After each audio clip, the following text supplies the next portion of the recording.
bonsoir, bienvenue à toutes et à tous. Nous sommes sur la chaîne Ser Info TV. Alors, votre émission édition spéciale bi nga xam nag moom la leen di defal weer wu dee tey ñëwati nañ ginnaaw bu ñu dalalee le professeur Diassé ak nga xam ni moo di le professeur Signaté tey nag ñi ngi dalal professeur un éminent professeur d'ailleurs Amadou Diop moom formateur la en entrepreneuriat. ñu ñëw fekk ko fii nag ci bureau am fas yéene waxtaan ak moom ci ay points yoo xam ni moom la ñu fas yéene tënk développé ko ak moom bi ci njëkk mooy dinañ waxtaanee li nga xam ni moo di immigration clandestine maanaam xale yi nga xam ne dañuy jël bateau yi ak gaal yi di dem ci géej-géej yooyu naan Barça wala Barsaq dinañ ci waxtaan xool ba xam lan moo koy waral ak tamit lan mooy solution yi. ñu seetlu tamit ni Sénégal 1960 la ñu am indépendance waaye ba tey dafa mel ni civisme xaw nañoo dese alors 60 ans après l'indépendance lu tax incivisme di wéy kon di am ci sunum réew ba léegi ba tax calte geeg foo tourné rek gis ni que anarchie am na ci occupation voie publique yi ak yu demee noonu professeur dina ci ñëw ak ñun indi ci ay leeral ak i développement alors dinañu waxtaanee tamit marché yi nga xam ne dañuy faral di lakk te ñu mujj cee seetlu bi nga xam ni moo di marché Ocass bi nekk Touba ak marché Castor bërki Dembo Ndiaye mu mel ni nag Sénégal gépp marché yi daal lañu dul respecter normes yi nga xam ni moo ca war ba tax na professeur dina ci ñëw ak ñun ci waxtaanu incha allah point bi ñuy mujjee moo di li nga xam ni moo di SER APR bi nga xam ne moom ci la bokk alors SER APR bi nga xam nag moo jur li nga xam ne moo di SER Info TV ban rôle en tout cas la war a jouer ci nguurug Sénégal gouvernement professeur Amadou Diop maa ngi lay nuyu. maa ngi lay fay Ahmed di nuyu sa mbokku téléspectateurs yi nga xam ni ñooy seetaan chaîne SER l'APR Info TV di nuyu quand même suma waa famille di nuyu Malick mi nga xam ni moom nga àndal di ñaan yàlla aussi waxtaan bi nga xam ni moom la ñu nam a def tey di ñaan sunu borom mu wàcc ci xéewal ba lépp luñ ci wax rek mu doon loo xam ni dina mën a jëriñ askan bi mu mel ni point yi ñu tënk sànq am na ci loo xam ne moom laa bëgg ñu cof ko bala ñu dugg ci vif du sujet dafay lu am solo nag mooy Covid bi dafa delloon ginnaaw bu baax kaay wàcc bu baax a baax alors mu mel ni nag fan yi président sax yëkkati na ay kàddu ci benn occasion mu ne bis bu deuxième vague amoon ñun duñ ko supporter alors mu mel ni kaay yi fan yi dafay faral di xaw yéegaat d'après yow lan moo ko waral est-ce que njortu nga ni dinañu yegg fii tubaab yi yegg ci deuxième vague yooyu fi ñu toll tey ci Covid bi man damay wax ni sénégalais yi dañu lâcher du lest li tubaab di wax lâcher du lest maanaam dañu bàyyi seen loxo parce que bi muy soog a door boo xoolee sénégalais yëpp jëloon nañ toutes les dispositions yi nga xam ni moo waroon a tax xeex jàngoro bi alors ñuy dem yàlla di ñu suturaal ñuy dem di dem ba fii ñu toll tey mbir mi wàññeeku woon ba sénégalais yi sentir un ouf de soulagement commencé nag delluwaat ci seen i ay vieilles habitudes parce que remarque bi may def rek mooy démb rek am na ku ma ciy waxtaanal ma ne ko da ngay xool bus Tata yi ni ñuy feesee te doo ci gis kenn ku takk masque au moins ci yeneen bus yi sax Dakar dem dëkk ñoom au moins balaa ngay yéeg dañ la exiger nga takk masque bi boo amul masque doo yéeg donc mu nekk loo xam ni tayeefu sénégalais yi la parce que sénégalais yi man dama yaakaar ni ci ay facteurs socioculturels ñoom dañu jàpp ni jàngoro ji amul mais man mi di wax ak yow xam naa ni jàngoro ji lu am la parce que xam naa koo xam ni ku ma jege la dal na ko te kooku ba mu ci génnee li nga xam ni moom la njëkk a wax mooy que ni Amadou ma ne ko am ne ma jàngoro yi bu ñu la ne am na nel am na te nga gën gi fagaru donc ba léegi tax na man boo xoolee chaque jour la ñuy digle moom lay def maa ngi jël suma sac maa ngi paquet masque suma sac donc bu may dugg ci ay milieu maa ngi takk suma mag bu ma génnee it bu ma ñëwee lu may njëkk a def balaa may laal dara dinaa raxas sumay loxo saabu ba mu set door a ñëw toog donc fii ñu toll nag président li mu wax barki démb ca forum numérique bi dafa am solo parce que constat la rek bu ñuy def parce que nit ñaa ngi daje xew yi ñu ngi commencé am da ngay gis maintenant une centaine de personnes ñu regroupé wu fenn kenn du ci takk mos nuyoo bi moom mi ngi mel ne kii da ngay gis gars yi sax ñu comme si ñëw feebar bi amatul comme quoi si jeex feebar na. bi daal amatul boo waxee ñu ne waaw ci tugal ñoo ko tubaab bi daal ci feebar bi ci mais feebar bi amul tubaab amul africain amul chinois ñëpp la en tout cas daal àddina la rek li waaw. olof di wax rek naan fagaru daal moo gën faju nañu continuer daal di gën di fagaru loolu moom c'est important. d'accord professeur alors ñu gën a dugg ci waxtaan wi kon ci point yi nga xam ne tënk nañ ko bi ci njëkk moom mooy immigration clandestine maanaam tukki bu jaarul yoon lañ koy tuddee alors mu mel ni nag da cee am boo xam ne daa gën a garaaw mooy jël gaal yoo xam ne nappa ko tax a jóg ñu dugal ci ay centaines de personnes d'abord nit ñi nga xam ne ñoom ñoo koy défend ñoom moom gaal yooyu parce que dafa mel ni benn genre kuréel la goo xam ne ñoom dañuy liggéey ci loolu di ci wut xaalis xam nga léegi nag man bëgg naa nga wax ma un peu yow ci sa jàngat fan la parce que bu yàgg doon na am même meloon ni dafa taxaw jékki-jékki xaw ma ak Covid bi la xaw ma mais lan nga njort ni moo ko waral ak tamit gan càggante la autorité yi def ba affaire bi jël ampleur bi mu am nii. alors man bu ñuy wax ci wàllu immigration clandestine bi man damay wax ni c'est un phénomène mondial donc àdduna bi yëpp la donc foo dem fu ne rek di nga fa gis nit jóge ci réew dem ci beneen réew moo xam mu jaar ci yoon moo xam mu jàkk jaar ci yoon boo xoolee tey États-Unis bi nga xam ni mooy pays bi nga xam ni moo gën a am doole ci àdduna bi tey bu ñu la waxee ñaata mexicain ñooy franchir frontière Amérique yi di dugg biir Amérique wala ñaata cubain ñooy dugg biir Amérique donc doo ko mën a xam mais bu ñu weesoo loolu aussi dañuy jël ñun suñu contexte Afrique jël ci suñu contexte ñun Sénégal particulièrement parce que booy xool Sénégal tey mbir mi amoon na fi ba ñu commencé woon di ko xeex ci ay at jël ci ay matuwaay mais dafa mel ne dañu dem ba suñu autorités yi ñoom tamit dañu lâcher du lest waaye bu amee tey dafa am lu nga xam ni lu olof di wax naan lu yëngu rek am na lu ko yëngal te li koy yëngal aussi dafa nekk ci sama njàngat ñetti mbir bi ci njëkk mooy que ni ñi nga xam ni tey ñooy yor gaal yi ay mool lañ ndax da nga daan gis tey mool xëy def 300 000 francs essence dem géej ñu ñëw indi lu bëri jaay delluwaat kër ga mën a naat mais da ngay gis kay koo xam ni dafay def 100 000 francs wala 150 000 francs carburant dem géej def fa ñaari fan ñëw bu ñëwee 20 000 francs sax du ko am donc loolu day tax da leen di pousser ñuy dem a dem bu ñu demee ba géej gi nga xam ne ci la ñu yaakaaroon mënatuñ fa am dara donc li ñuy def rek mooy fexe xool ñoom beneen méthode te méthode boobu ñuy jël amaana du méthode bi gën nga baal ma rek mu ubbi foofu parenthèse parce que dafa am benn waaye bu ma doon waxtaanal ci fan yële weesu mooy bi ñuy wax naan nañu def deuil national pourquoi l'État du Sénégal deful deuil national xam nga ces questions de deuil national dafa nekk loo xam ni tey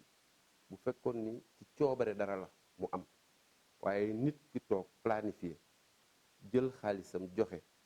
dem ca géej ga des fa nga bëgg ñëw tey imposer réew mi ne nañu def deuil national amaana suñuy mbokk lañ amaana suñuy jarbaat lañ amaana suñuy rakk lañ mais du rôlu état. mais loolu xam nga opposants yi ñoo koy wax. ñoo koy wax mais j'en profite pour tontu ci côté boobu. parce que boo xoolee nga baal ba rek ci parenthèse ba ubbi. barki démb ministre de l'intérieur di wax naan l'état n'est pas là pour compter les morts. peut-être que nit ñi comprendre uñ moom fi muy waxee. mais dañu jël phrase boobu rek. diaboliser amplifier ko diaboliser ko ne way un ministre de l'intérieur bu toog di wax yii di wax nii mu wax waru koon waxee mais du rôle état parce que état lan la mais kenn ku nekk da nga am pàcc bi nga xam ne moom ngay gérer donc ku nekk nag ca la ngay gérer yow bu fekkee daf am li nga xam ne moo ci gàllankoor mais kooku mooy toog mooy rendre compte kooku moom mooy rendre compte te doo xoolee tamit suñu ndaw yii di dem. kon daal su ma la déggee professeur da nga bëgg wax ni état bi amu ci benn responsabilité quoi. ci à quelque niveau que ce soit à quelque niveau am na ci une part de responsabilité. xam nga part de responsabilité mooy lan. mooy tey ñun suñu géej li ñu am ci ay kilomètres de côte dafa bëri. donc war na mun a am une surveillance maritime boo xam ne tey. suñu marine nationale bii toog chaque fois ñuy voté budget assemblée nationale jël suñu xaalis jox leen ñuy jënd ay équipement je pense que équipement yooyu tey waroon na mën a jëriñ mën a gàllankoor loolu nga xam ne ndaw ñi ñu ngi koy def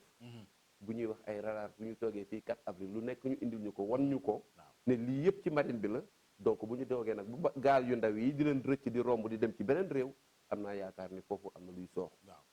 am na luy soox am na lu ñu war a lijjanti am na lu ñu war a am lijjanti na lu ñu war a lijjanti lu te lu sérieux la léegi nag maanaam booy lan moo leen motiver c'est-à-dire lan moo leen découragé loo ci dund gi fii ba tax ñu bëgg a dem jël gaal yi te xam ni ñoom am na ay risques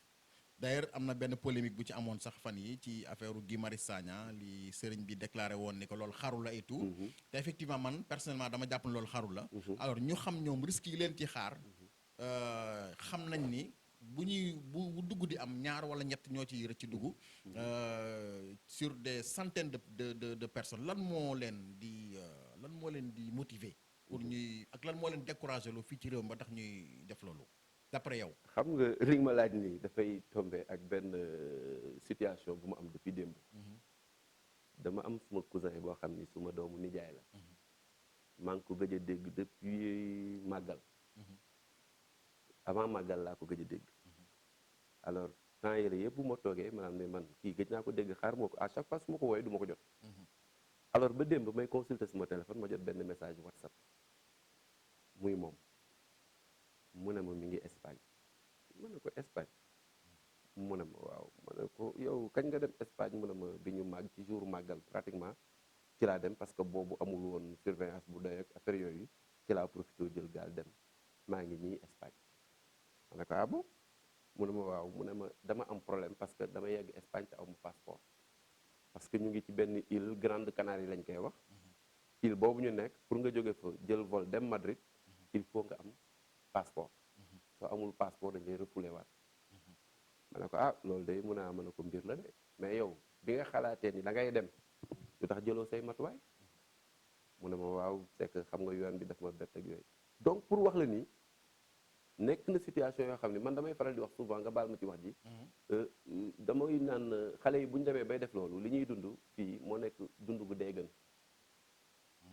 xam nga dund gu dee gën mooy nga nekk góor nekk sa kër nga toog dégg sa waajur jàmbat na ceeb bi jeex na sa poche loo jëndee ceeb amu ci nga toog dégg sa yaay na gaz bi jeex na 100 francs bi nga jëndee këriñ amu ko paa bi retraité na amatul munul fay courant bi munul fay ndox mi dund gi ci biir kër gi sax ça pose problème donc loolu dafay pousser nit ki day laal orgueil nit ki parce que dafay dem ba nit ki ci boppam dafay sentir benn gêne boo xam ni dootul mun a toog exister ci biir kër gi parce que pour moom li nga xam ni moom lay gis mooy mu xool naka la war a mun a def ba dem foo xam ni dina fa mën a tekki fu gën ci mu ne pour mun a am est-ce que justement yónnee ay waajuram est-ce que professeur bi dem solution bi dem kese la aussi est-ce que fii petit à petit mënuñu nekk ci benn business bu ndaw di ci góorgóorlu xëy na gaz bi jeex na yow boo demee dëbal am looy def wala dara di nga am 3000 francs boo ñëw yaay am demal jënd gaz au lieu ngay dem di risquer te en général li ma si gën a jaaxal mooy xaalis bi ñuy joxe ci gaal yi 400000 moo ci defe naa ni montant bu gën a ndaw donc loolu aussi am na parce que souvent je dis que ni boo gisee sax ma gën a sawar ci waxtaan bi dafay fekk si man cadre bi nga xam ne ci laay yëngu muy wàllu entrepreneuriat parce que entrepreneuriat boo xool dafa nekk benn alternative la boo xam ni ndaw bi nga xam ni dafa jàng ba am ay diplôme parce que Sénégal suñu problème mooy ñi jàng ñëpp dañu bëgg toog ci bureau yi te munta ne donc bi ñuy def la promotion de l'entrepreneuriat c'était tout simplement permettre à ce que ndaw ñooñu bu ñu mënul dem ci bureau yi ñu mun a créer seen bureau bopp ñu mun a créer seen yëfu bopp ba nga xam ni tey ëllëg ak si biir luñ ci munti am moo xam ñaar dërëm la moo xam ñetti dërëm la dina leen mun a permettre ñu mun a suturlu donc ci loolu aussi dafay am na wàll woo xam ne aussi état rôle bi nga xam ne waroon na ko jouer pleinement joué wu ko je suis membre de l'APR je suis membre du CRAPR mais am na foo xam ne je ne suis pas d'accord avec l'État mooy ci suñu politique de jeunesse suñu politique de jeunesse ça pose problème tey lan mooy rôle ministre de la jeunesse lan mooy rôle ministre de la jeunesse boo xam ni boo ko déggee maanaam bu Covid bi amul woon vacances citoyennes lu koy dégg. Vacances citoyennes je me rappelle depuis 2000 bi ñu koy créé avec au temps de Ablaye Wade avec Modou Diagne Fada étant ministre de la jeunesse. boobu jamono yooyu daf ma fekk Fatick. waaw ma leen je ne suis pas d'accord de ce concept. ñu ne ma lu tax ma ne vous savez xam nga li ministère di ëmb. cabinet. nga jël cabinet bi yëpp jël yenn démembrement yi jël carburant jël oto sillonner tout le Sénégal xaalis boobu ngay jël pourtant mun nga bañ a déplacé wu ñaata région la 14 régions. tu fais la part région bu nekk nga am li nga fa teg au niveau des CDEPS centre départemental d'éducation populaire. gis nga bi centre yooyu dee genre représentativité gis nga centre yooyu tey bi ñu demee ba dee ci la ndaw ñi am problème parce que man mi di wax ak yow je me rappelle bi may nekk ndaw chaque après-midi maa ngi woon CDEPS waaw chaque après-midi les mercredis soir les samedis soir quartier bi da ko doon am dañ doon dem CDEPS CDEPS lu ñu fa daan jàng man je suis un pur produit de la Croix-Rouge jeunesse dañu daan def ay camaraderie yi dafa daan nekk des séances yoo xam ni dañu daan jël ñi nga xam ne ñoo gën a nekk tout tànk indi leen di leen tàggat ci citoyenneté di leen tàggat ci rôle bi nga xam ne ndaw mi moom la am pour war ko mën a taxaw réewam mais yooyu amatul. bon nga baal ma mais pour fii suñu ministère de la jeunesse yi ñoom pour ñoom jeunesse loisir la bon football après organiser benn soirée bon nekk ci ay loisir en fait quoi yoo xam ni nga xëy na xam naa ne doon nag rapporter dara en fait li nga wax dëgg la mais je sais que ni ñi seetaan émission peut-être que dinañ ne kii dafa toog dafa am ay grief contre l'État je n'ai pas de grief contre l'État mais li may wax c'est pour que bu fekkee ni ñu ngi may dégg ñoom wala ñu ngi may seetaan ñu mun ci jël ay référence yoo xam ni dana mën a xoolaat politique bi parce que suñu alal la ñuy jël politique de jeunesse bi en fait politique de jeunesse bi suñu alal la waaw ministre bi dafa dem assemblée nationale ñu votel ko budget boobu ñuy voté suñu alal la ñun donc alal jooju dafa war a mën a dem ci ndaw ñi sentir seen bopp mais yaa ngi ne doxul et pourtant remaniement bi passé nen ne Fatoumata Tall def naa la tudd dañ ko reconduire waaw xam nga loolu c'est l'aspect politique ok aspect politique bi la parce que tey fi mu gën a sooxee doo koy xool ci benn exemple bu ndaw bu ma lay jox mais kon su ma la déggee da nga jàpp ni moom amul compétence quoi non je n'ai pas dit ça amul compétence je ne l'ai pas dit en tant que ministre parce que moom en tant que ministre man xamuma ko moom xamuma mais j'ai le droit quand même mais d'après li nga constaté gis nga ni vraiment affaire bi doxul quoi non doxul bu doxulee dañu naan doxul waaw doxul dañu naan doxul te pour mu dox aussi dañuy joxe suñu xalaat ni lii de jàpp nañ ni bu ñu ko defee dana mun a dox parce que da nga ma dog léegi mais boo ma dogul woon fi mu njëkk a sooxee waaw dafa am ay instances yi ma jàppoon ni ñun ba ñuy nekk ndaw waaw jamonoy Abdou Diouf affaire centre culturel yi quoi non c'était le conseil national de la jeunesse d'accord jamono yooyu Mbacké Seck moo ko yore woon mais dafa daan def touru Sénégal dañu daan dem ci région yi rencontrer ndaw ñi xam lan mooy seen problème ñëw proposer état déggoon nga fi ñu naan benn ASC bu nekk benn projet ASC emploi déggoon nga ko fi parce que la ñu waroon a def moom la ñu deful ci gox yi te yow mi dëkk Géejawaay sa koñ leer na ma ne am na ASC te ASC boobu moo waroon nekk monopole bi nga xam ni mooy dajale ndaw ñi ASC boobu association sportive et culturelle mooy fédérer ndaw ñi au niveau des quartiers boo xoolee tey suñu mais dafa mel ne aspect sport bi rek moom mooy moom laa lay wax li ñu ne ay association sportive et culturelle maanaam am na sport am na culture te culture dafa am solo ci réew absolument parce que li tubaab yi di wax li olof yi di wax naan lii suñu aada la ak suñu cosaan dañu ne nag suñu aada dañuy xool li nga xam ne ci suñu aada mooy li baax ñu jël ko li nga xam ne nag arrangé wu ñu ci tege ko fële kooku la ñuy wax les facteurs socio-culturels de telle sorte que tey dañuy jël lépp lu baax ci aada rek ñu moom ko mais tey boo xoolee li am ci réew mi aada amatu fi te nga baal ma aussi sunu presse bi nga baal ma nag dama yàkkamti woon plateau bu mel nii pour wax li nga xam ne man moom lay xalaat. cri de cœur. c'est un cri de cœur que je lance. xam nga yu mel nii bu amee ci réew. yow sunu presse bi gis nga chaque jour ñu invité kenn. waaw ka ñuy invité dañ la naan expert la ci lii wala expert la ci la leen. mu wax ci mbëkk mi. wax ci sous-emploi bi. wax ci chômage bi nga xam ni moom mu métti. mais ñoo ñuy toog di wax ci télé bi. est-ce que tey Ahmed Seck mii toog jàkkaarloo ak man je suis sûr et certain que de bu dul ñaar dërëm wala ñett dërëm am na lu mu def koñam ci ndaw ñi. mais ñiy wax ci télé yëpp ngay dégg. du kenn ci koo dem quartier bi nga ne kii di wax ci télé bi lan la mos a def ci koñ bi. te dañ la naan xam-xamam dafa màcc ci loolu. yaa wax lu am solo ah. xam-xamam dafa màcc ci loolu.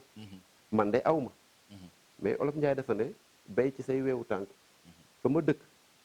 ndaw yi day moo xam lu tuut la ci xel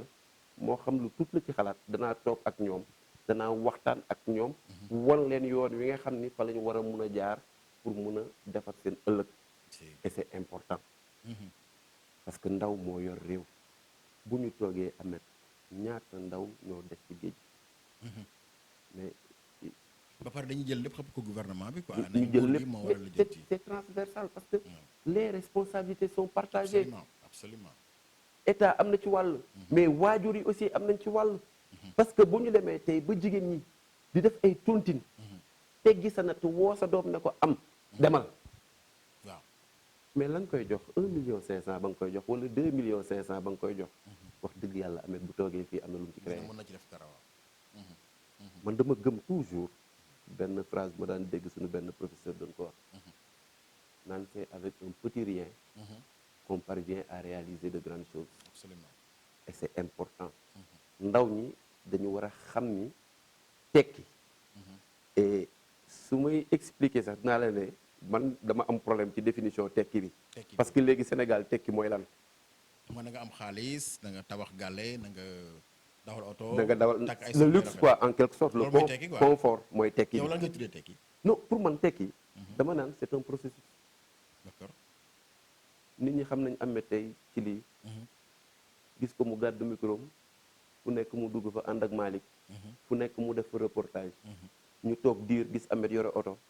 ñu toog diir gis Ahmed créer chaîne de télévision. mais c'est parce que Ahmed processus boobu la respecté.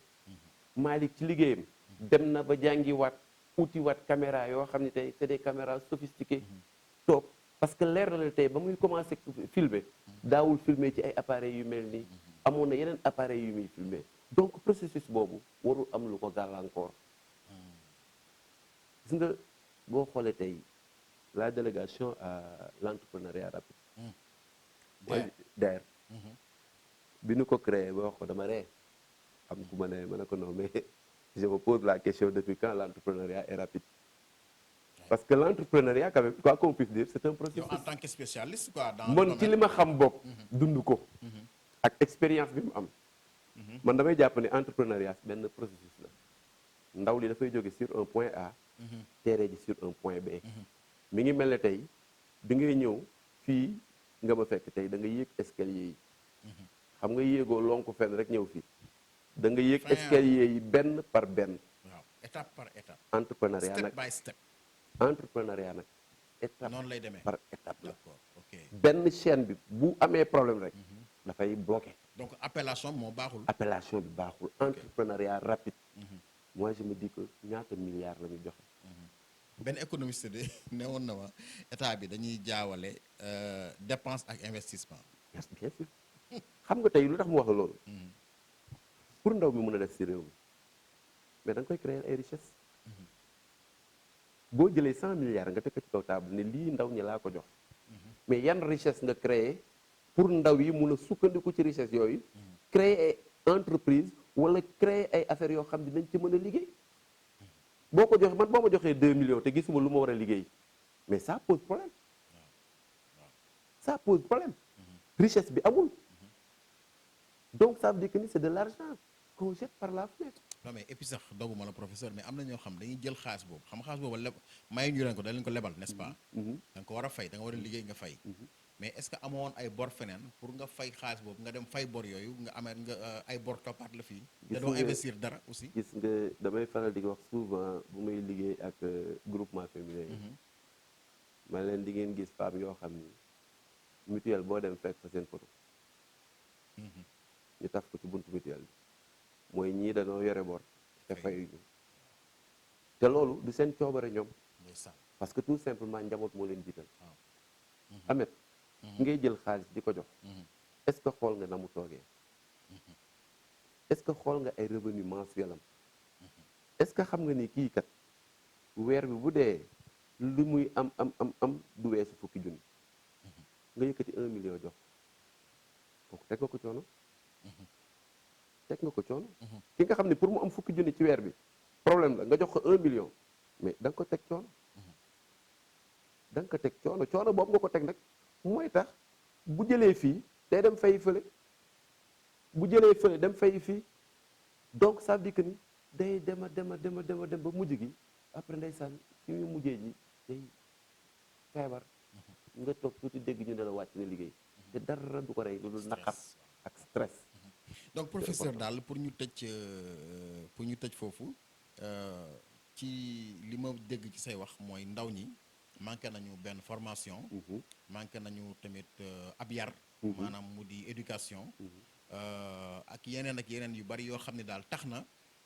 ba ñoom dem rek la ñu gis te loolu du solution bi en fait. loolu mi ngi ci. mais li ci gën a am solo ba am solo mooy ndaw ñi dafa ñu manqué encadrement. xam nga tey boo xoolee man ci ministère ba ma ne. formation professionnelle. ñu ngi wër di former ay ndaw. wala ñu ngi woo ndaw ñi naan leen kaay leen ngeen bindu fii pour ñu former leen. alors ndaw bi bu amee yaakaar ne man kat nee nañ ma fële naa ñëw ñu former ma. parce que mais ci lan ngeen di former ndaw yi professeur. moom laa lay wax. waaw ndaw bi jógee fële. ak yaakaaram. ah ministre bi toog na ci télé nee na ku dem ci organisme bi. boo fa demee dañu la former te doo fay dërëm. nga dem ci organisme ba ne ah man dama ñëwoon pour ñu defal ma formation. ñu ne la waaw demal nga bind demande. nga gàddu sa feuille ñëw ne grand Ahmed bindal ma. Ahmed bindal la. nga ñëw joxe. toog 1 mois woowuñu la. nga toog 2 mois woowuñu la nga toog 3 mois woowuñu la fa ngay mujjee mooy da ngay découragé. da ngay découragé parce que dafa war a nekk loo xam ne tey bu ñu nee kaay leen ñu former leen. lu ëllëg bu ñu ñëwee taxaw bu ma nee salaamaaleykum maaleykum salaam dama ñëwoon pour ñu former ñu ne dama toog ne dugal ci saal bële. dafa war a pragmatique. te dañu war a bàyyi li nga xam ne tey mooy suñu alal nga jël ko tey ñu ne lii pour ndaw ñi la. nga jël 90% budget bi organiser ci ay ateliers. organiser ci ay séminaire tëdd ci hôtel yi bind ay kayit jël kayit yi teg tiroir yi ça n'a pas de sens dafa war a pratique mais imagine 2012 ba fii ñu toll nguuru Macky Sall ñaata milliards la génne pour ndaw ñi terewul problème bi mi ngi gën di yokku mais y'a problème fan la problème bi nekk c'est parce que est-ce que ñañu dénk ñu war a càmbar loolu liggéey loolu ñooñu foofu la compétence yi am problème. xanaa ñoom du ñu rendre ay comptes après xam nga président bu la joxee liggéey parce que loolu moom ay xalaatam la yoo xam ne da la koy jox ne professeur lii laa bëgg nga defal ma ko ci lii léegi loola bu fekkee ne que kenn gisu ko fenn wala mu am sooxe ñoom amuñu wala ay IGE ñoo leen di topp ak ay. du loolu sax du côté OFNAC du côté IGE. xam nga tey président bu la wóoloo yow Ahmed ba dénk la mbir. te yaakaar naa ni Ahmed tey bu waroon liggéey loolu xam na ni Malick mii mu àndal am na ay compétences. balaa mu naan kenn dana ko kaay nga ñëw ñuy liggéey. xoolaat keneen ki nga xam ni am na ay compétences mu woo ko. bu ñu ñëwee mu ne président kat lii la ma jox cahier de charge bi la ma jox.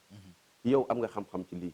xoolal ma dans les plus brefs délais nan la ñu war a mu def pour régler problème bi. Malick xoolal ma nan la ñu war a mën a def pour régler ma problème bi.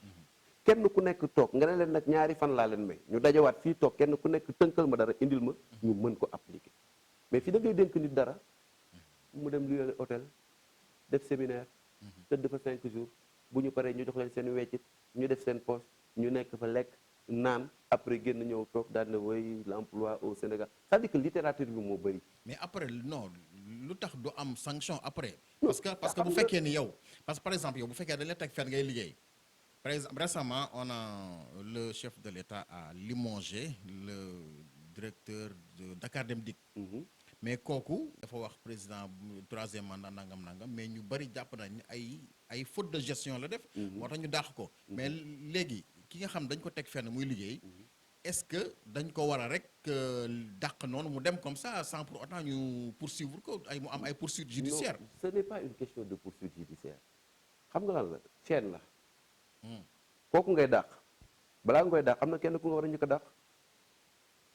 parce que tey yow boo futee ñu war la fa teggi mais chaîne boobu yëpp dañu war a tëb ànd ak yow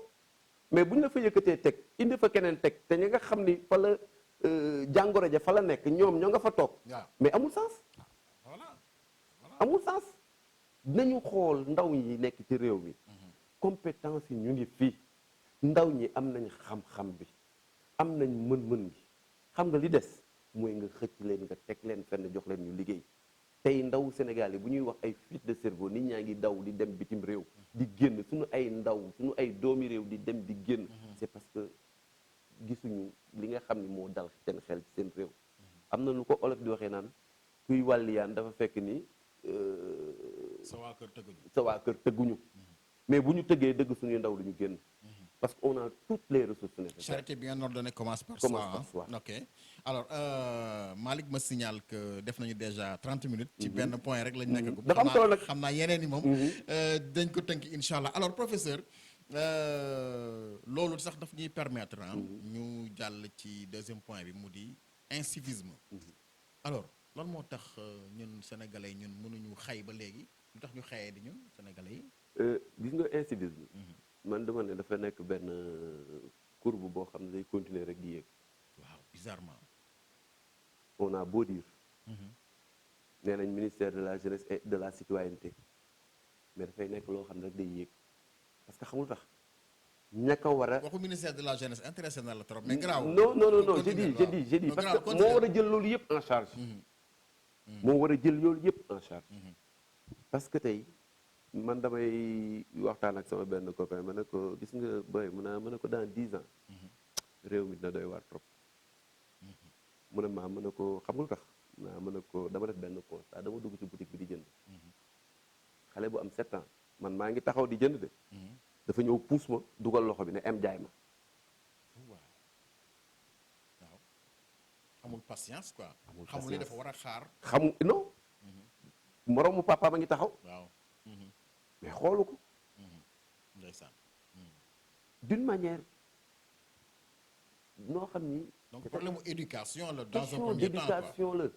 parce que les parents n'ont plus le temps d'éduquer les enfants le temps c'est vrai oui. daw dépense. ndax lan da ngay xëy sa kër 6 heures du matin Ahmed yow ba ngay xëy sa kër 6 heures du matin waaw. yegg 23 heures boo ñëwee fekk nga sa doomi ñibbi tëdd nañ nga xëyaat 6 heures du matin dem dimanche ngay am yendu ak ñoom ci kër ga te boo yendoo da ngay tëdd yi nelaw doo xam li xew ci kër gi ñi nga xam ne ñoo war a gérer kër gi muy jigéen ñi li ñuy wax naan lu neex yaay neex na doom waaw. parce que fa lay commencé yaay ji di nëbb fa lay commencé muy nëbbal xale bi ba xale bi def njombe boo xam ne kenn mënu ko attan ñu door a wax naan ne ñu naan ah yéegoon na ko yaay ji yéegoon na ko wala yaay ji yéegoon loolu sax amu fi mais gis nga tey ci suñu réew mi dafa nekk loo xam ni gis nga manque ñàkk a jàng moo bon ci réew ñàkk jàng. ñàkk jàng moo bon ci réew te li ci ëpp ci suñu ndaw yi jànguñu loolu mooy favoriser incivisme mais est-ce que jàng jote na dara ak éducation parce que dañuy wax naan éducation nationale léegi est-ce qu'il suffit juste nga instruire nit ki te éduquer wuloo ko aussi. xam nga instruire la personne c'est éduquer la personne xam nga tax ma wax la loolu gis nga tey école ba man miy jàngale dama am un rôle d'éducateur oui. tey soo demoon suma école parent bi am rôle éducateur. Éducateur. qui n'a rien à voir avec yow rôle bi. Rôle nga bi nga joué am. yow en tant que professeur. bien sûr waaw. gis nga tey boo demoon suma école dinañ leen lundi bu jot man chaque jour je me réveille à 6h30 dama fekk suma école bu ma jullee fajar rek dem naa école ci bunt bi laay pointé wu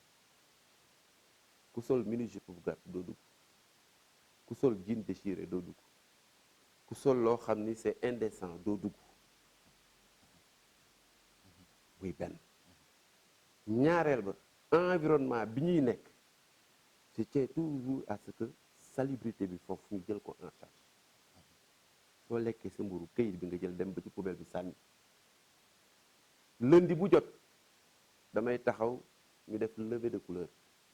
balaa ñuy def levée de couleur au moins na am benn leçon de morale bu may benn thème bu ñuy teg pour yee leen ci loolu ñun ba ñu nekkee xale dañ daan def la morale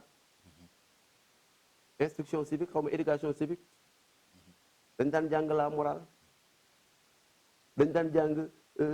avant de traverser la route il faut regarder de gauche à droite loolu yëpp dañu ko jàngal élémentaire ba nga xam ni kon yow loolu c'est des comportements yoo xam ne ndaw bi moom nga war a mën a am mais bu fekkee da nga dugal sa doom tey CI mu dem ba CE1 mu bàyyi parce que tout simplement gis na ni Moussa Mële yore bongo di tëgg ci koñ bi mi ngi am xaalis chaque ngoon bu wàccee mi ngi ak 5000 mi ngi def nii koñ baa ngi koy commencé kii mu daw toppi kooku kon kooku la mu waroon xam ci école xamu ko loolu nag mooy waral tey ñàkk a jàng boobu tey ngay gis nit naan kafeem ba pare sànni ci mbedd mi nga wax mu ne mbedd mi mbedd buur la. ok léegi foofu professeur état bi aussi responsabilité am dafay daal di ñëwaat taxaw parce que gis nañ fi président Macky Sall mi ngi fi doon wax affaire zéro déchet loolu sax moom dafa mel ni fan yi moom dañ ko tegee na leen de côté ba créé woon fi affaire samedi matin yi doon def xëy na ak Covid bi xëy na moo taxoon affaire bi taxaw. cleaning day. gars yi nettoyé mais man dama seetlu ci suñu quartier yi ici au niveau de Dakar ah. waxaale wu ma région yi nag. mais Dakar nga xam mooy capitale bi da ngay gis ni quartier bi dafa salte ba ville da ngay dem ba buntu palais sax di gis ay ndox yu taa. alors loolu responsabilité kan la. suñu responsabilité la ñu parce que l'état c'est nous en d'abord tant que citoyen. l'état c'est nous d'abord. ok état ñun la.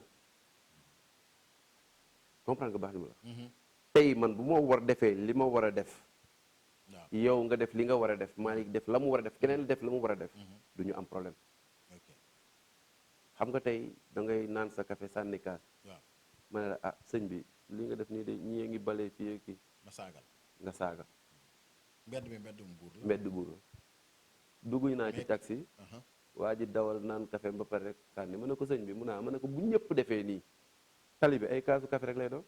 pourtant mën nga ko def ci poche bi nii boo wàccee nga sànni ko ci poubelle mu ne ma ah ay mbedd mi de mbedd buur la ñu réew mi moom dañuy wax rek solution bi dañuy wax solution bi mooy lan mooy il faut que éducation bi commencer ci daara yi commencer ci élémentaire bi ñu commencer yar ndaw ñi foofu tàggat leen foofu ci le jeune de demain nan la war a mel parce que le jeune de demain dafa war a am ay qualité qualité yi mu war a mun a am mooy le respect des anciens rak topp mag c'est important rak topp mag à de telle enseigne que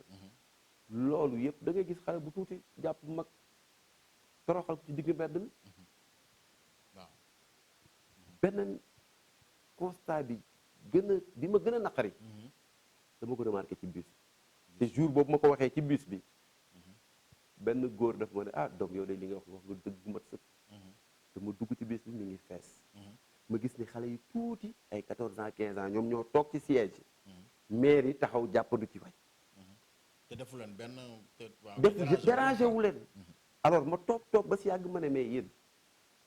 xanaa bu ngeen demee ba ay seen moroomi yaay seen moroomi baay yi taxaw nii ngeen war a wàcc fi ngeen jógee toog ngeen jóg abal leen ñu toog am na ci xale boo xam dafa ma ciipatu bon professeur xam naa bu ñu yàggee foofu dinañu gën a kii nañu bon solution bi daal mooy kon yar xale yi gën a yaraat xale yi gis nañu tamit suñu télévision yi seetlu naa ni ci jamono ji depuis quelque temps quand même gars yi ñu ngi joué ay téléfilm yoo xam day am saaga day am yenn comportement yoo xam ni c'est pas ça aussi mais dinañ ci dellu siwaat incha allah ci yeneen jotaay xam nga doguma la amet mais dafa am loo xam ni da nga ma dagg sànq bi may wax ci presse bi gis nga li ngay wax nii dama gis ñu ne fan yële weesu dafa amoon centre culturel Blaise Senghor benn casting bu ñu doon def pour ay série mu mel ne tulleeg màlle man bi ma gisee image yooyu sax man dama rus man dama je me rus suis posé la question ma ne bu ñu demee ba réew mi toll fii tey c'est dommage hein. ñuy xëtëraay di dem tout simplement pour génn ci télé bi y a problème xam nga lu tax il y a problème c'est très sérieux hein. xam nga lu tax il y a problème parce que les patrons de presse dañu joué wul seen rôle d'accord nañ ni presse privée seen objectif c'est le profit c'est le gain mais gain bi na tegu ci yoon parce que tey yow ñaata organe de télévision nga fi gis du matin au soir est-ce que am na ci koo xam ne am na temps d'antenne benn 1 heure de temps boo xam ni jagleel na ko ndaw ñi te ñi ko fi am sax di ko fi def xam nga la ñuy waxtaane xale bu góor bi faram bi ak far bu jigéen bi far bu góor bi ak far bu jigéen bi yooyu la ñuy waxtaane du ñu indi ay problématiques di ko teg mettre les jeunes devant le fait accompli pour leur permettre à ce que ñu xam ni kenn fii tey ñu toog li ñu war a waxtaanee mooy suñu avenir u ëllëg mais amul te loolu dafay dem sax ba dafay dellu si ci li ñu doon wax sànq concernant le ministère de la jeunesse c'est-à-dire xam nga télévision yi ñoom li nga xam ni mooy moom la nit ñi gën a xool moom la ñuy wane te nit ñi dem nañ ba ay caaxaan moom la ñu gën a bëgg sax que lu sérieux léegi nag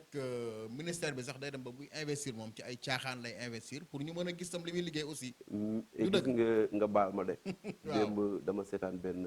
dama zappé nii rek yem ci. waaw gis benn chaîne de télévision invité ay. je sais pas ndax ay comédiens lañ. ndax ñooñu j'ai aussi posé la question est-ce que ñii ay modèle lañ pour sunu ndaw yi. am na ci kenn koo xam ni wax ja mu doon wax naan dof de moo tax ma am gel dof moo tax ma am oto dof moo tax may def lii dof moo tax ma def lii. am na koo xam ne moom nee na rappeur la ba pare laaj nañ ko lan mooy suñu devise réew xamu ko bon loolu beneen affaire la. non loolu man débat yooyu xam nga yooyu du ma ci dugg parce que c'est vraiment dommage dafa nekk loo xam ni ça fait mal au cœur ñooñu la xale yi di xool professeur moom laa lay wax ne ñoom la ñuy jël comme référence et c'est grave moom laa lay wax. alors léegi professeur nañu avancé ñu dem na ci incendie yi lakk yi nga xam dafay am vraiment te yàgg na marché Kaolack day lakk marché central bu Kaolack lakk na ba sonn moom yeneen marché fii Dakar Tilène xam nga fu ne lakk na bërki Demba Ndiaye Touba marché Ocass ak Castor moom moo mujjee lakk alors ba tey responsabilité état wala ñun la ba tey. Les responsabilités sont partagées. te doo xoolee aussi bu ñuy wax ni les responsabilités sont partagées l'État n'a pas joué pleinement son rôle. parce que il y a la protection civile. protection civile lan mooy seen liggéey aar nit ñi. tey waroon na am ay missions yoo xam ni chaque semaine ñu ngi ci marché yi tey da ngay tabax sa benn marché mu am espace Malick ñëw ubbi cantine daal ne grand Ahmed dama bëggoon rek nga xajal ma mu buruxlu fii rek tekki sama taabal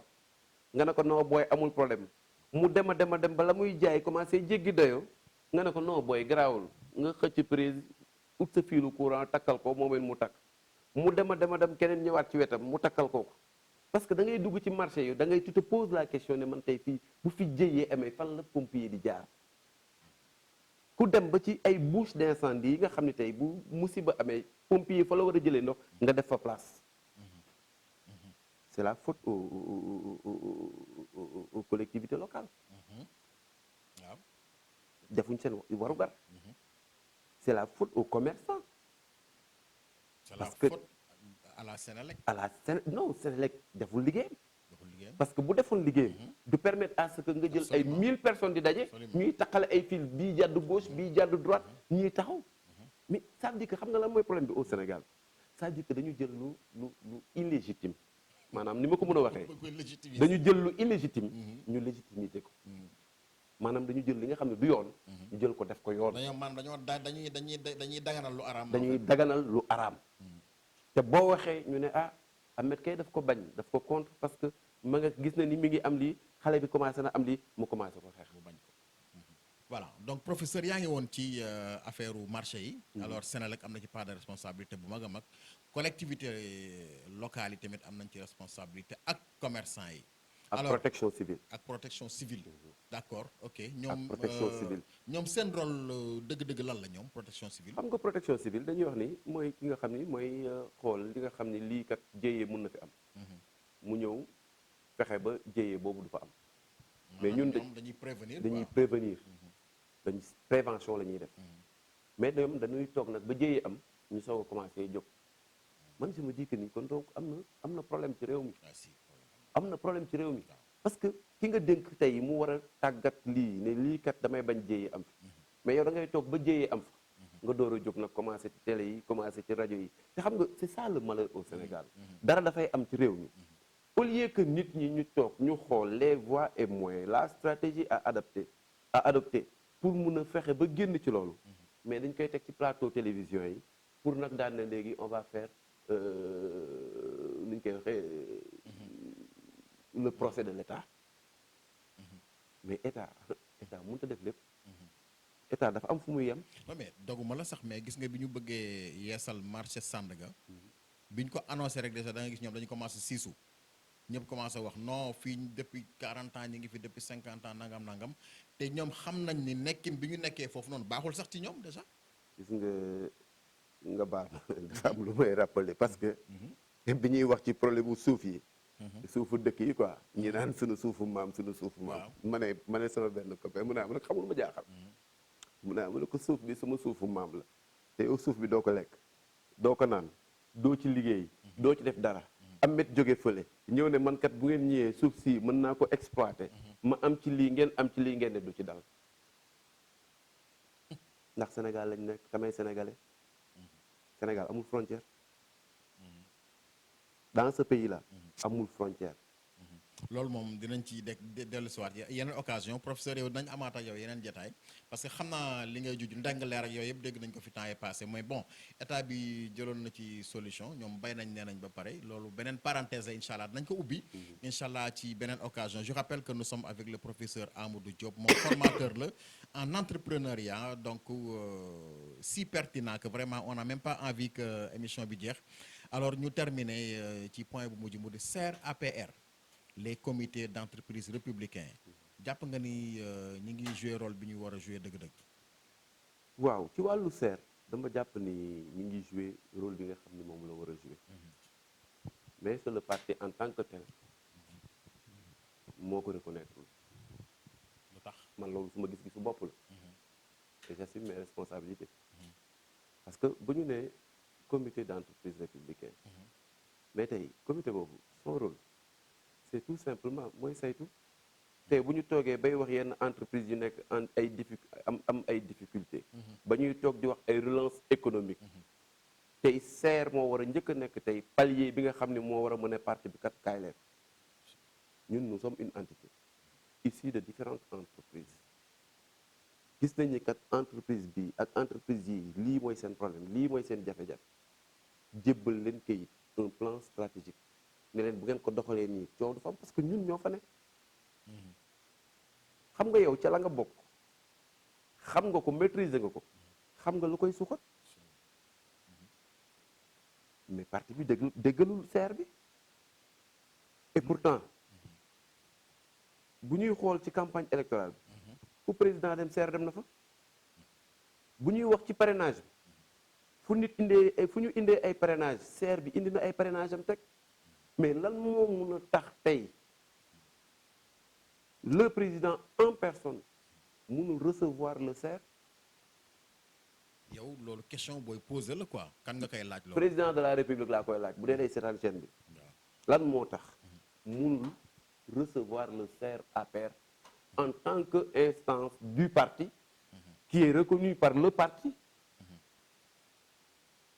lan moo tax muy benn ñaar ci biir SER bi mais c'est des compétences variées et diverses koo xalaat mi ngi ci tey fii nga toog en tant que communicateur bokk ci SER bi tey li ñuy def ci parti bi war nañu la woo war nañu woo Malick parce que dañ leen a soxla parce que ci parti bi ngeen bokk mais bu ñu leen beddee day nuru leneen gis nga man dama ne le SER dafa am rôle bu muy joué rôle bii muy joué tey lii ngeen def ñii tey defaluñ ko Massamba defaluñ ko Mademba dañ ko def pour APR parce que forme de visibilité la pour APR forme de communication la pour APR fa nit ñee toog di fa xëccoo place ñun xëccoowuñ fa place ñun ñu ngi topp suñu yoon di ko liggéey ndànk-ndànk weer wu jot nga def émission moo xam ci Facebook bi la moo xam feneen ak feneen la te loolu je t'en félicite te ni nga koy doxalee aussi man gis naa ni am nga professionnalisme boobu donc parti bi waroon na am reconnaissance envers toi bu dul dara ñu woo la am lu ñu la dénk ci wàllu communication dafa am solo parce que nag nit li olof di wax naan loxoy kajoor dafay weesaloo. bon en tout cas bon chaîne bi moom man en tant que coordonnateur de la cellule de communication sama rôle c'était de venir proposer un plan de communication def naa ko chaîne bi aussi ñu créer ko ci cadre boobu boo xoolee li nga xam ni moom mooy li nga xam ni moom moo di suñu doxalin di nga gis ni que nekk na ci agenda palais sax am na ci biir programme Ser Info agenda palais sax am na ci ak yeneen yoo xam ne mi ngi ci biir ak tamit rencontre ak relation yi nga xam moom la ñu war a am ci les différents ministères yi nga xam moo nekk ci réew mi alors loolu yëpp mi ngi ci suñu doxalin ci biir Ser Info TV bi donc loolu moo ko tax a jóg gis naa nag ñu def sax fan yi benn publicité ci ñu koy wane ci chaîne privée yi di wane réalisation au chef d'État te loolu ñun ñi am nañ ci ay xalaat yoo xam bu ñu ko defoon jàpp naan ci lay mooy gën sax li ñu def noonu ñoom mais mooy li ma wax léegi waaw xam nga la ñuy dem di jëli benn consultant di ko jox alal bu takku pour mu defal ñu loolu mais compétence mi ngi fi te loolu c'est beaucoup d'argent bon compétence bi mi ngi fi compétence bi mi ngi fi et ils le font pas bien oui. parce que yow li nga xam ci APR ka koy def xamu ko absolument li nga xam ci parti bi ka koy def xamu ko donc dafa nekk loo xam ni dañu war a mën a parti bi moo war a ubbeeku xajal nit ñi ak seeni ay compétence ñu ñëw bokk gis nga buñ ko defulee fa ñuy demi ëllëg du neex d'accord xaw ma ndax dégg nga ma wala dégguloo ma waaw non dégguma la nag boo gënoon leeral dina baax buñ ko defulee fa ñuy demi ëllëg du question de menace de parce que ñii fi nekk di ay borom xam-xam et je prends le cas du docteur Toumbo Babacar coordonnateur national le coordonnateur national du Ser mais borom xam-xam la ñu nuyu ko en passant il est actuellement au Burkina donc je le salue au passage te mu nekk nit koo xam ni vraiment dama ko naw ci benn affaire xam nga li tax ma naw ko du def dara te waxtaane wu ko waaw te nekk ni nit koo xam ni aussi lu muy defit boo ko wooyee na ko man de lii laa xalaat ak lii ak lii ak lii dina toog may la nopp nga pare mu ne la wax nga dëgg te CV bu gën a riche bosam ci réew mii de man bu amee it bariwul de xam naa ne moom daa lay wax moom gis nga bëri na ci ay morom ci biir Ser waaw vraiment bu ñuy xool ci wàllu jeunes yi un jeune comme Modou Gueye waaw mais ñooñu tey moom mi ngi ci cellule de communication ñooñu tey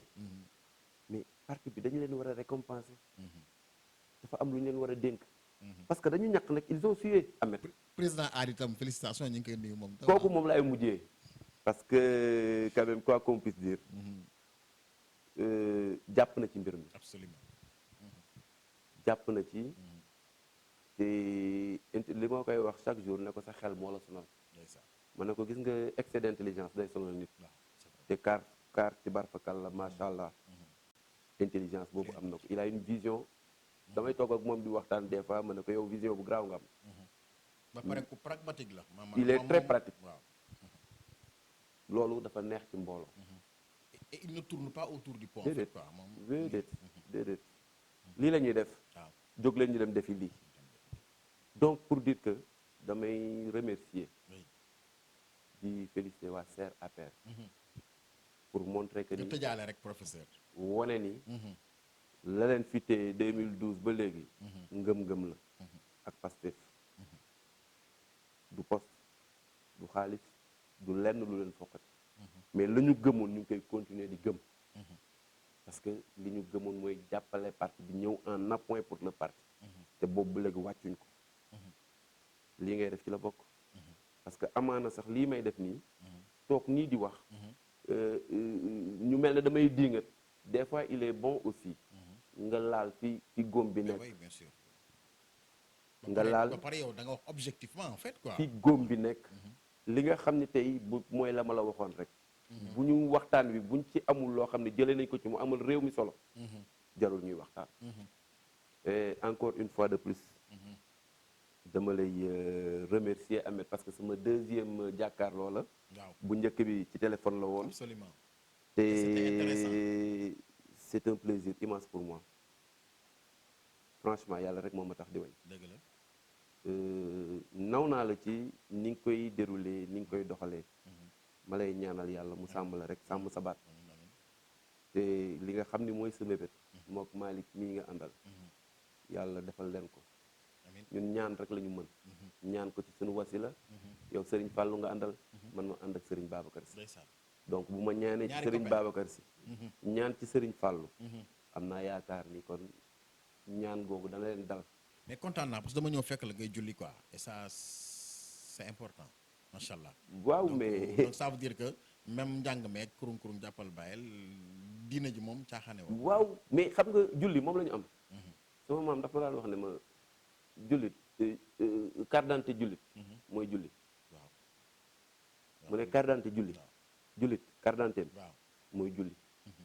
rek. donc ça veut dire que yow boo julliwul man psychologiquement affaire boobu dafa ma daan mais marqué bien sûr. ba bu ma julliwul je me dis que ni man kon du ma jullit parce que carte d'identité bi mooy julli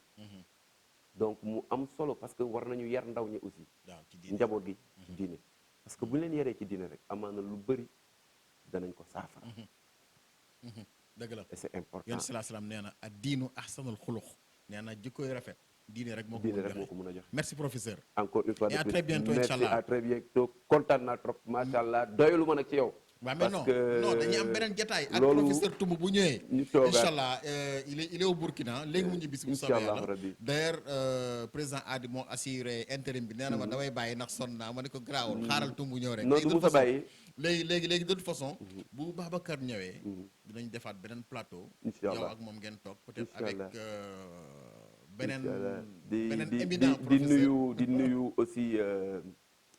Toumani Diallo Toumani waaw. di nuyu Malick Seck moom moo yor borom xaalis bi te Toumani mooy borom koppar. mooy trésorier bi di nuyu Malick Seck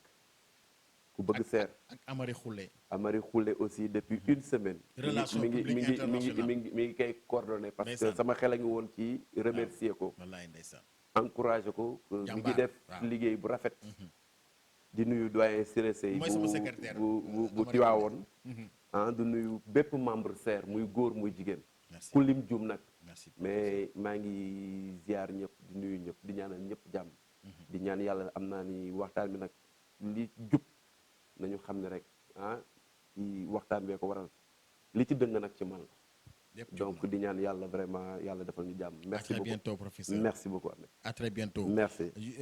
Malick Fadal Fall, Ahmed Seck, ça a été un plaisir de vous tenir compagnie. Le même plaisir sera partagé avec vous une prochaine fois avec d'autres invités sur Serre Info TV. D'ici là, portez-vous bien. Et comme disait l'autre, prenez soin de vous et de votre car chaque jour est une vie. Au revoir.